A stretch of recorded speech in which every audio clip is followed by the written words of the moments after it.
So Google has released their official guidelines on how you can optimize your website for AI search. I'm going to dive into every little thing in this article. And I've been doing this for a long time, 12 years. And I know when Google are doing something to throw you off track, and also when they're being honest about what you need to do next. So hopefully I can tell you what you need to do next with this information. And also try to dispel some myths that exist online, because bad advice is sometimes just bad advice. And then bad advice can also be incredibly harmful. Things that will stop you getting listings, stop you from getting deals. And I want to make sure that doesn't happen.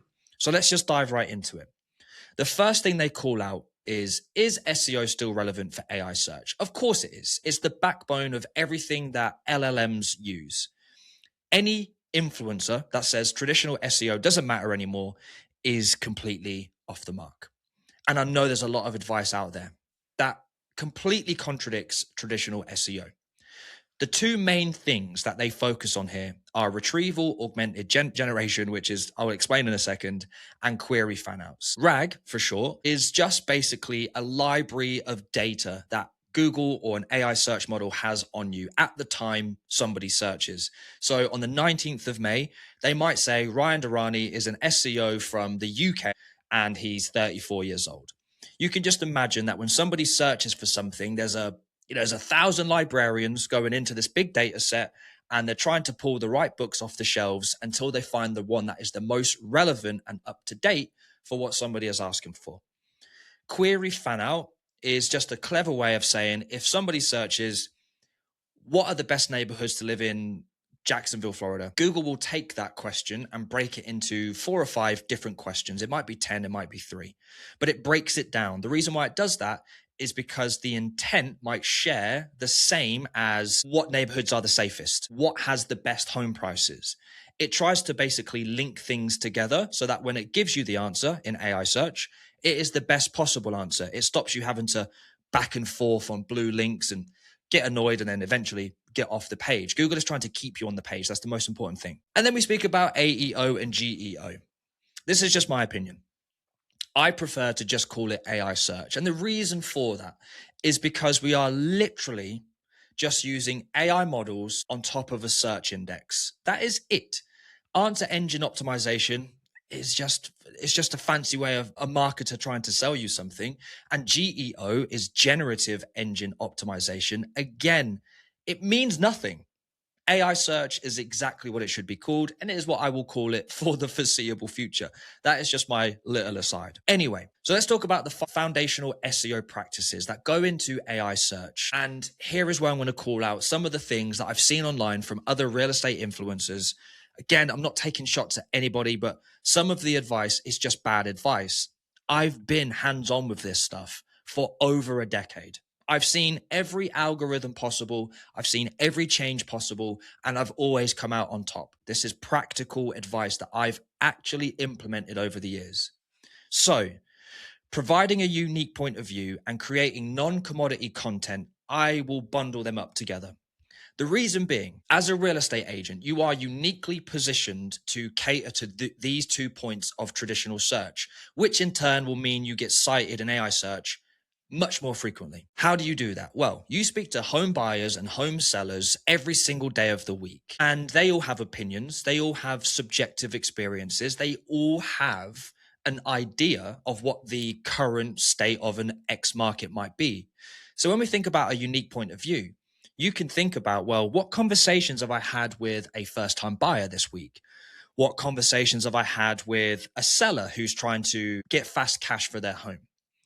These put you in a really strong position to add a unique take, a unique opinion on something that would otherwise be considered a commodity. For example, if I was to write an article, 7 tips for first-time home buyer, Google now kind of considers that commodity content. It's available everywhere.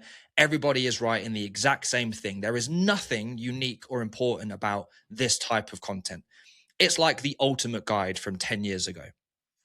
But if it was something like how I helped a first-time home buyer save $50,000 on their mortgage, here's how. That is a much more unique, much more interesting take. And it's not a commodity because people cannot replicate that easily unless they have done what you have said. And so, as an agent, you need to think about the conversations you have every single day, all week. And when you go to write content, can you draw on those experience? Can you pull on those conversations that you've had? Any data, any stats, any numbers, any quotes, anything that would be considered unique and valuable? That's what needs to go into your content now. So when AI search goes out and it sees a billion of the exact same thing, if you have different content and unique value, then you're going to be the one that gets cited more than anybody else. Thinking about organizing content in a way that helps your readers, super simple. Everything needs to be header, paragraph, header, paragraph. It doesn't need to be more complicated than that. When something is 500 words long, as in a complete article, that screams to me that there's no value in it. If there is a paragraph that is 500 words long, that screams to me that there's no structure to that page. And we think about H1s, H2s, H3s. How you create that order, that flow, is essentially what AI search is looking for. It's trying to find the answer within the first 50 to 75 words. If you have just complicated marketing jargon for, 150 words, and then right at the end, you've got the answer to what somebody is actually looking for, you're never going to be cited. And so I think answer first, short and succinct, header, paragraph. That's all you need to do. Add in high quality images and video. I mean, this is multimodal now. So when we think about citations, YouTube is one of, if not the highest cited platform in Google's AI search.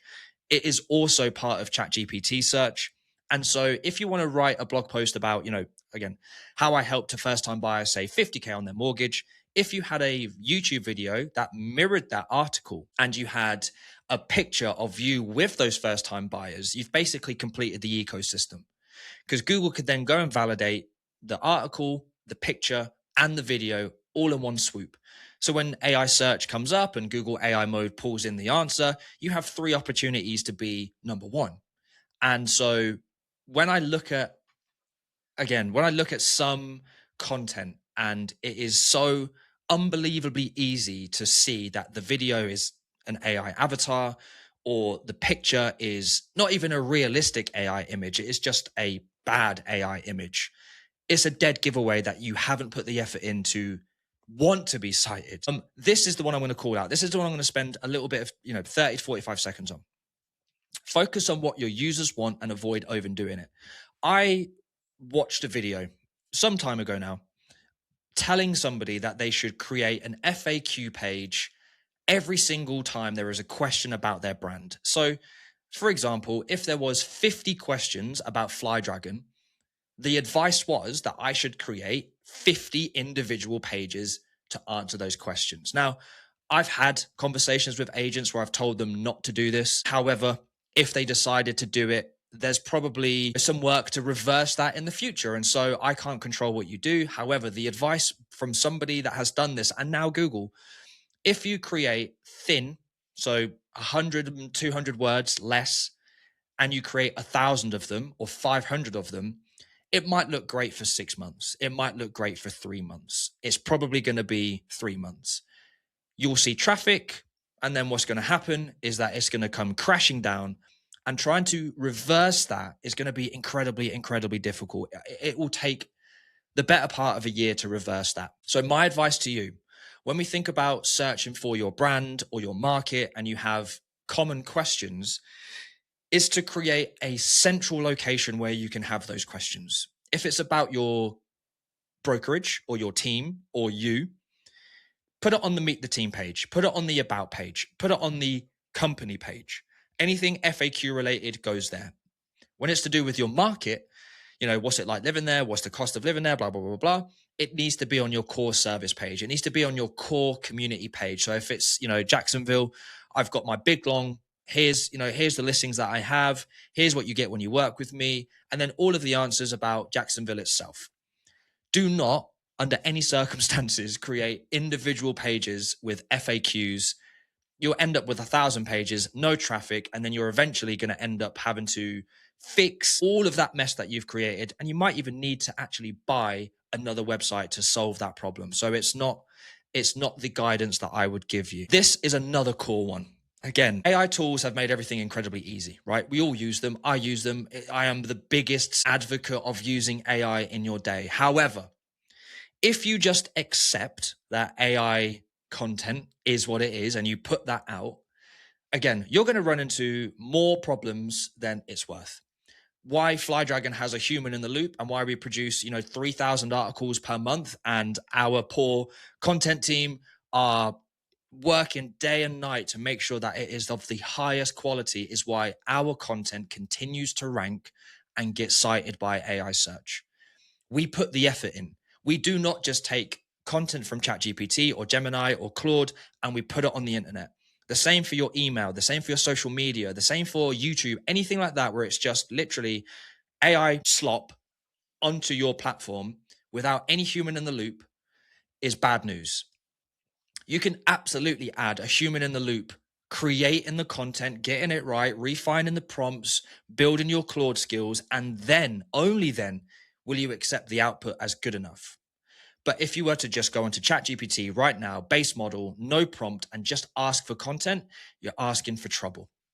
The rest of it is built around technical complications, which I wouldn't really pay too much attention to. The only thing I will say is there is a lot of CMS providers in the real estate space that offer a brilliant looking website, but it is, I think Sierra Interactive might even be one of them. Bold Trail is another one. These websites are actually blocking AI crawlers. So even if you create and you do all this brilliant work, it doesn't matter because they can't be accessed.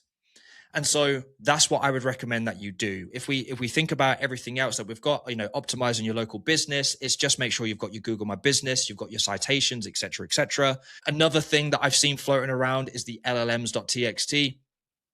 For Google, nonsense. Is it a nice to have? For sure. So if you can do this through your provider and ChatGPT accesses it and it's easy, keep them. But it is not, it's not groundbreaking if you don't do it.